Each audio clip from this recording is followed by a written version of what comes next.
Hi everybody, you are listening and watching to Fat Bidin Knows Everything, and it's called Fat Bidin Knows Everything because, look, I know everything.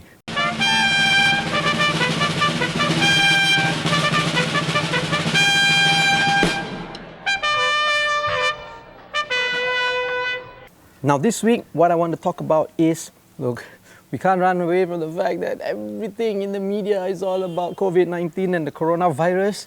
So yes, today's topic is going to be related to that. But more specifically, what I do want to talk about is, that's Alithia, but we're not going to be talking about her, and that's Athena. We're not going to be talking about them. What I do want to talk about is people flouting the rules of the MCO and how the authorities are going down a little bit too harsh on them.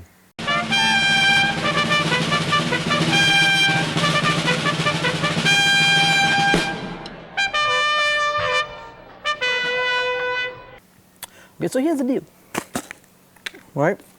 Up to date, right? To date, I think there's coming to like close to 5,000 people who have already been detained, arrested, and charged, and being charged, or going to be charged for following the rules of the MCO, of the Movement Control Order. Okay, we are now entering like the final week, the fourth week of the MCO, because it was a month, right? It was extended, now it's a month, right? April 14th is supposed to be the last day of the MCO, and then it's over.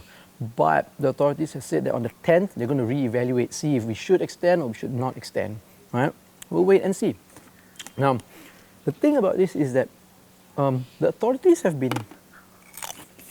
from my observation, quite harsh on the people they have caught for flouting the rules, for going out and things like that. You remember the first person to gain like media attention because he flouted the rules, he broke the rules, right? He went out hiking, was a doctor, Dr. Ong, if I'm not mistaken, he's like a specialist. He went out hiking, running by himself.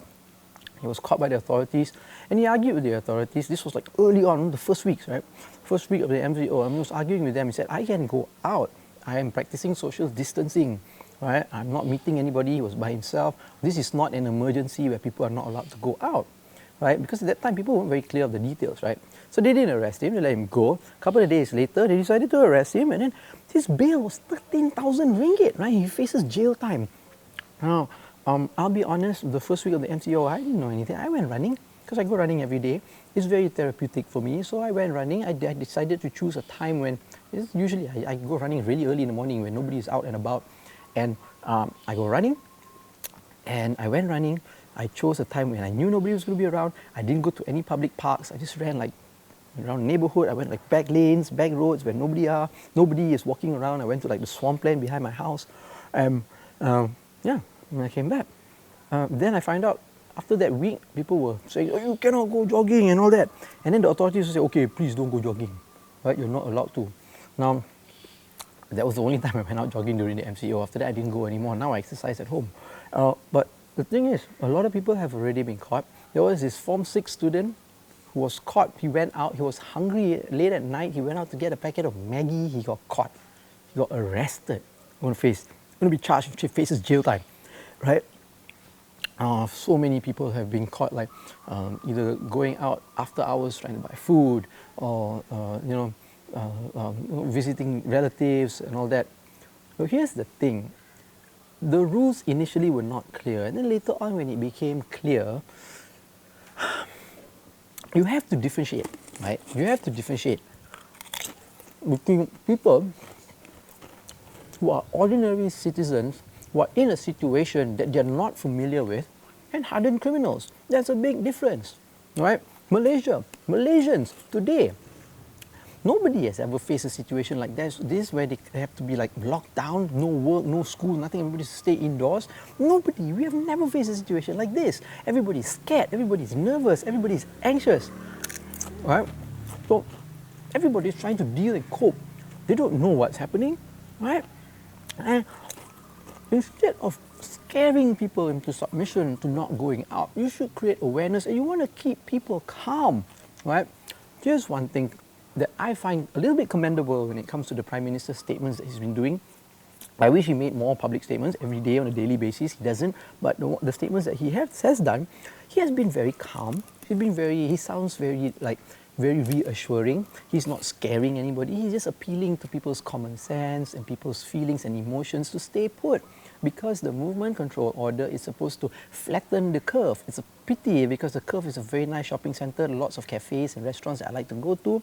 It's going to be flattened, yeah. Sorry. I have to. Stupid joke, but I have to. So it's to flatten the curve so that infection stops, so that the virus doesn't spread and less people get sick, right? Because it's a pandemic, it's happening all around the world. So people are scared, and the Prime Minister, every time he makes a statement, he's very calm. There's these other senior ministers who come out and they scare people. We'll catch you, we'll put you in jail. It's a big offense and all that. And even like some of the authorities, like the police and all that, oh, it's an offense, we'll catch you. Don't try to, break the rules and all that. People are scared, but they're not criminals, right? People are going out to buy food. They're not going out for fun, right?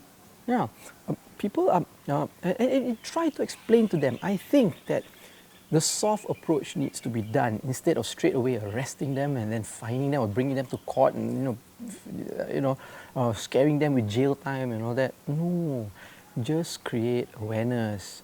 Keep the peace, keep everybody calm. Explain to people. You have roadblocks, great. Tell them to go home. Yeah, I've seen videos where the police do that too, but 5,000 people are going to be charged, going to be facing jail time. I think it's a little bit too much lah. And I think I've seen law groups as well, lawyer groups who have come out to say something about this too. And I agree with them, you need to be a little bit more considerate. People are trying to cope with a situation that they're not familiar with. We are all scared. I'll tell you, I'm very anxious, I'm very nervous. And I'm kind of scared too, right? And I hope everything settles down and everything goes back to normal. Now, my buddies and I, we play basketball every Friday nights, right, on a weekly basis. And this is a time where we get together, we relieve stress, we play basketball, we have a laugh, and then we go and chit-chat. After, when the MCO was first declared on the 18th, we were even planning to play a game that Friday, right? Because we didn't know anything, right? Not much details were revealed about the MCO. Then we found out, oh, cannot. So we stopped lah. So now it's only 3 weeks since we had a basketball session. We're at our wits' end. Right? We're at our wits' end. We are human beings, are social people. For me, basketball is very therapeutic for me to handle stress. I go running on a daily basis before the MCO. I don't anymore. It helps me to relieve stress. And when I'm anxious and all that, I go for a 5 km run. It helps me to calm down. Right? So everybody has a situation and they're trying to deal with it. Right? So chill. I don't think anybody is purposely going out because I want to flout the rules. No. Well, the authorities need to consider it. We're approaching the final stretch already. So just be chill. Right? Be chill. Calm down. Don't scare people. Right? Don't scare people. I know you've had the Philippines president, right, Duterte, who's saying that he wants to shoot people who flout the lockdown rules. I mean, do we want to be like that? No, right? We are not closing down the country because we are scared of vandals or crime. No way. It's because of a disease that everybody is afraid of, right? I think we just need to keep each other's, spirits up, have each other's back between us, the ordinary citizens, and the authorities and the leaders as well. We're all in this together. So fine. Everybody knows that we need to stay home. Stay home, right? I know it's difficult. It's difficult for me, and I'm a journalist, and I was shooting a documentary in the first half of the MCO, and journalists are allowed to write essential services and all that. But even now, I don't have anything to shoot, so I stay home. I don't go out. We minimize the socializing thing, going out and all that. So for the rest of you, if you don't have to go out, don't now, Not long more. Got about a week left. If it's extended, then so be it lah. We all want to be safe, okay? So let me know what you think, okay? Those of you who are out there, if you feel that you have something to contribute to this discussion and you think that, because I've seen, right, the public, some of them go crazy. They think they're like vigilantes like that. They see somebody outside, oh, call the police. They see somebody jogging, oh, call the police. On social media, oh, they take pictures of people who are jogging alone, No, no. So here's the deal. People who go running, right, they go running alone. Like me, for example, I run alone. I don't meet any human beings at all. How is that riskier than going to the grocery shop, to the supermarket to buy groceries where there are like 50 people around you, even though you keep 1 meter apart from them, right? Okay, I understand. Groceries is essential. People need to go out and buy food. Jogging is not. I'm not trying to argue the fact that we need to go jogging. No. I'm respecting the rules. I'm respecting the law. I'm respecting the law, and I'm not going out, right? Well, all I'm saying is that they're not hardened criminals. These are ordinary people facing very extraordinary and a tough situation. Very extraordinary situation and a very tough situation that everybody's trying to deal with as best as they can. Okay? So let me know what you think. Do you think we should jail these bastards for going out? Or we need to just create awareness and hopefully rationale and common sense prevails among the people? I am, you know what, I'm lying more on common sense and the soft approach. I don't know what you all think. Comment, let me know what you think, right? You can comment and all that lah. Okay, now for the part of the video where, this episode where I suggest something to you.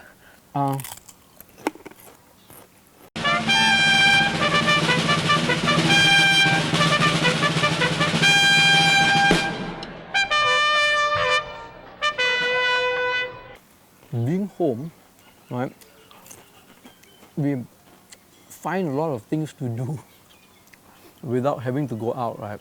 So what I did is that my kids and I, my wife, the whole family, we have a movie night every night, and there are 4 of us. Every night, one person gets to pick a movie that they want to watch, right? So when it was my turn, I've been selecting like movies from my childhood, from the 80s and 90s. So the first time when it was my turn for movie night, I selected Free Willy. Do you remember Free Willy?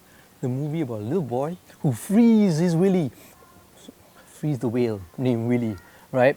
It was a great movie and the kids loved it, right? And then when it came to my turn again, when the rotation happened, right?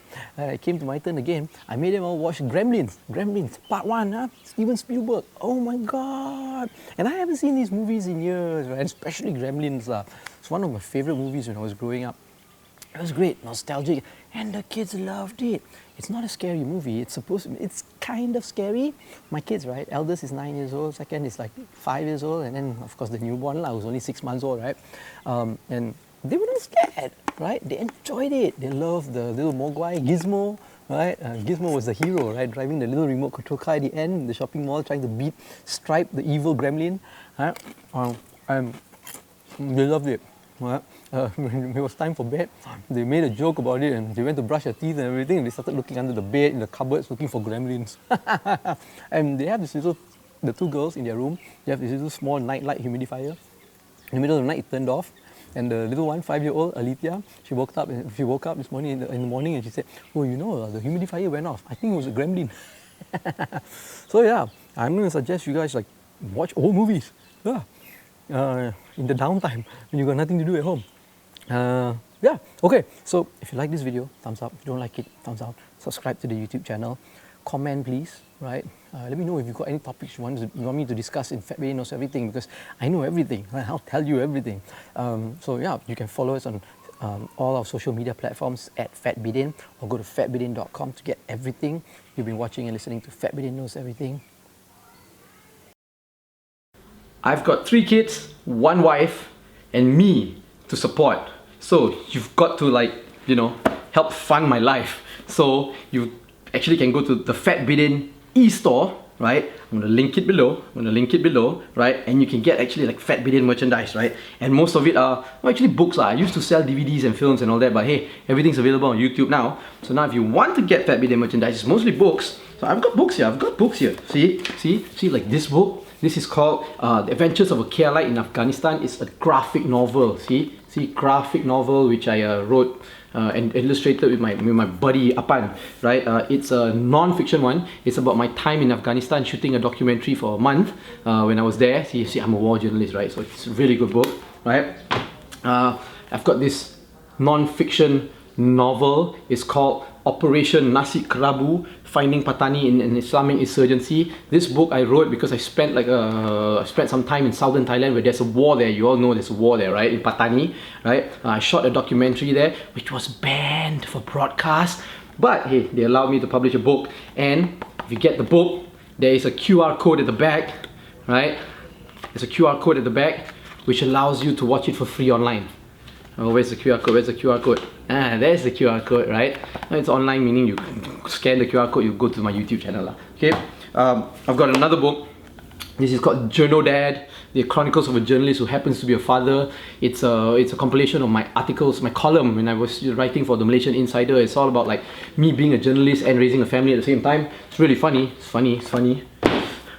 My best-selling book, Liberal, Malay and Malaysian, Writings of a Walking Contradiction. This is a compilation also of my column in the Malaysian Insider. This one focuses more on like politics, race, demonstration, democracy and religion and things like that. It's funny too. All my books are funny because I'm a funny guy, right?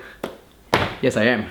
And if you like films, I sell this book. See, I wrote this book with my buddy Wan Chun Hong. It's a guide to filmmaking, indie filmmaking. Every chapter talks about one aspect of filmmaking, and every chapter also interviews one like a really prominent Malaysian filmmaker. It's really good. You can get all these books at the Fat Bidin e-store. Come on, feed my kids.